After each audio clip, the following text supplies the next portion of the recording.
Do you want to get started with embedded Swift?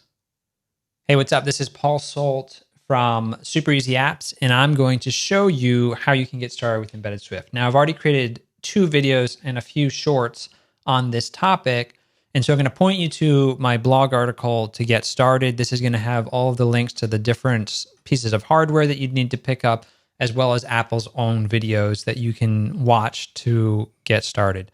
So I've got a YouTube video on how to get started. That's going to be your best starting place if you get stuck, because it's a little bit tedious to set up, and then the different hardware that you can use. Now I have both of these hardware components. So I've got the one that's right here that's already hooked up to my breadboard. And then I've got one that I don't have hooked up right now, but that's the Expressify. This is what Apple is demoing in their video. So those are the 2 boards that you can get started with. The nice thing about this one is that it's got the stuff soldered onto some pins so that you can insert this into a breadboard. You don't need this step until you want to start connecting it to things. So if you just want to program it and do some stuff and just turn on LEDs, you don't need any extra hardware. You don't need any extra components. You can either use this or the Thing Plus, the one that I have. But once you want to start connecting this to physical products, then you need to put those pins on the bottom. That's going to allow you to plug this into a breadboard so that you can make those physical connections. So right now, I've got this sort of hacked together, and I can sort of show you what that setup looks like. And then in the next video, I'll go over the dev environment on how to make it a little bit easier to do the development. But in this video, I just want to give an update on working with this. I've been playing around with this for, I don't know how long it's been, over a month. Over a month, I've been playing around with embedded Swift, just trying to see if I could get started with it ever since I saw the announcement at WWDC. And it's been a little bit tricky to get started, so I wanted to sort of cover some of those different things that you can do. So Apple's got a blog post article, and they also have their guides that are really great starting points. And then I also have another blog article. If you do get stuck, I've got this troubleshooting guide for getting started with the Matter example and just setting up your development environment. You're going to be using the ESP-IDF development environment, and you have to set all that stuff up, and getting that squared away is a little bit of work. But once you do that, it's kind of fun, and you can sort of start making things. So let's look at where I am right now, and I'll talk about that current status. I've got this breadboard hooked up. My dad and I had to take this cable that you see here. This is an old iPhone USB-B cable, and we sliced that up so that we could get the 5-volt, because I didn't have any of these power adapters to run this. This panel itself takes a 5-volt power input, and if you don't have that, then you're going to have to do something like this. We did hook up this connector over on the left so that I just got the power supply that can do 5 volts up to 10 amps, which would be more than enough to power this display.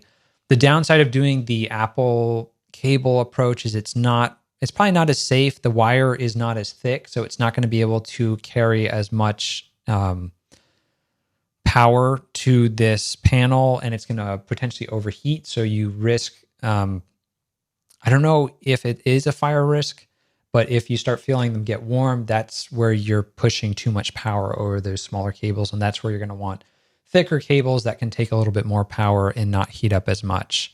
Because the thinner the cable and the more power you put through it, the more heat that you're going to have, because everything's trying to fit and it's going really fast and it's heating up. I don't really understand the physics, but that's like a easy to understand overview. So this breadboard's got these different things. I've got the ground so that it is shared. My dad and I put the ground together and then the voltage together, and then we've got the data line. The data line is this cable right here, and that's all connected to the back of this. So there's a little connector that this is a BFT or BST. I forget what brand it is. I'll have a link for that in the video description, but that's just plugged into here.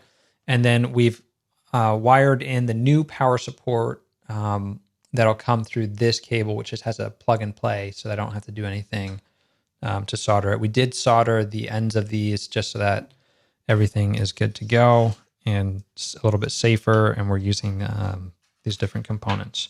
So that's kind of the current setup. Now, I want to discuss my development environment, and I'm going to do that in a separate video just because I don't want to like defocus this video. So that's the current state of things.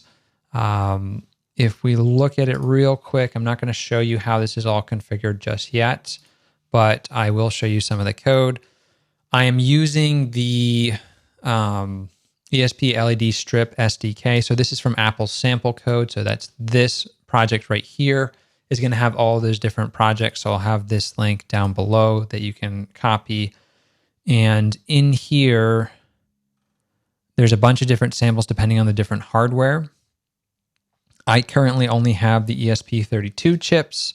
So those are the types of examples that I'm playing around with. So there's this LED light strip and an LED blink.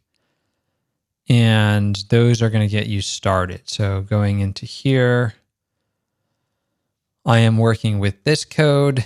And this is just a horizontal strip, but the same type of thing works in a grid format. And that's what I have with this 16 by 16 LED matrix that I have here.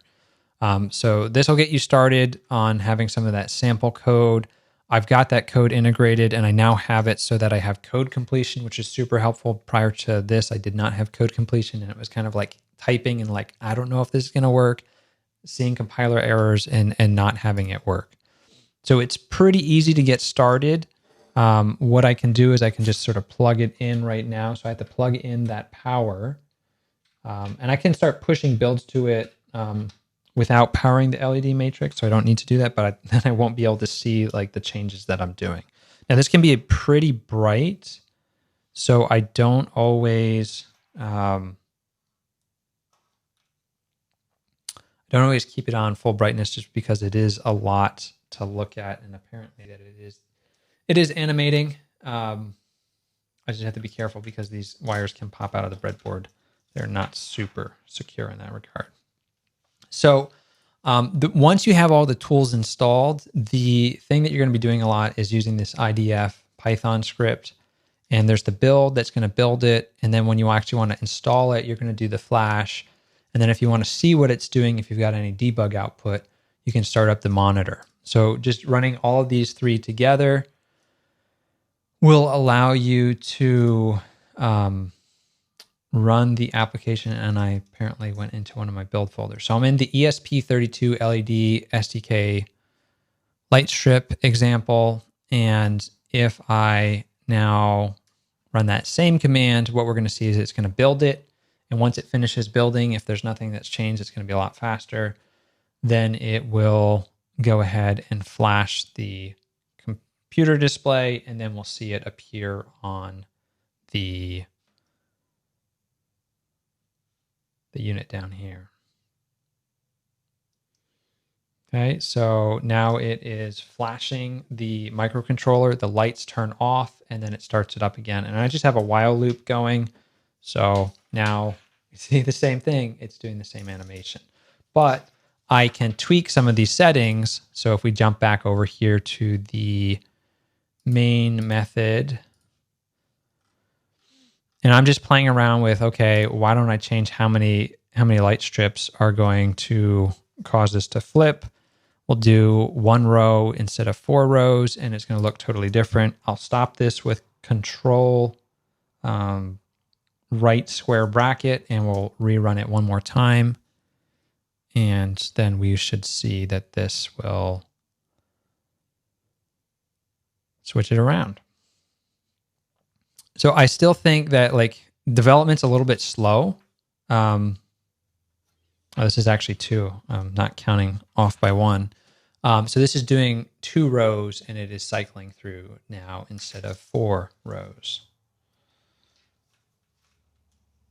That or it's so fast that it could just be so fast. I think there are visual artifacts between how fast these actually cycle and then the motion that it sort of creates. To me, it still looks like it's 2 rows when I squint.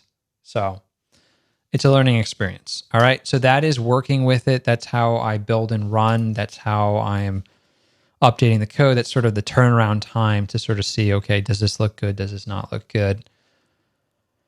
And playing around with it. Now, to actually get further in this, I'm going to have to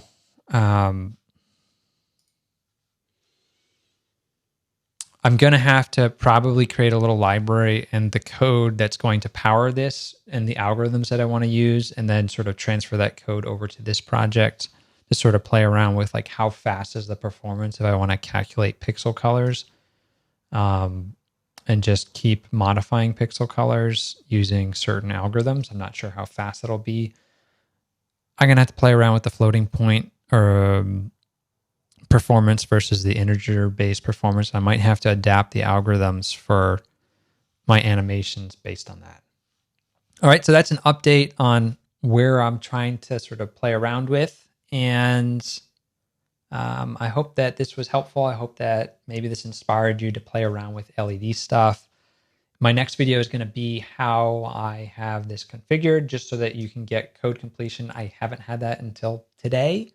And so I want to show that process, and maybe that can help you get started with working in VS Code with embedded Swift and make it a little bit less painful. All right, I'll see you in the next video. Thanks for watching.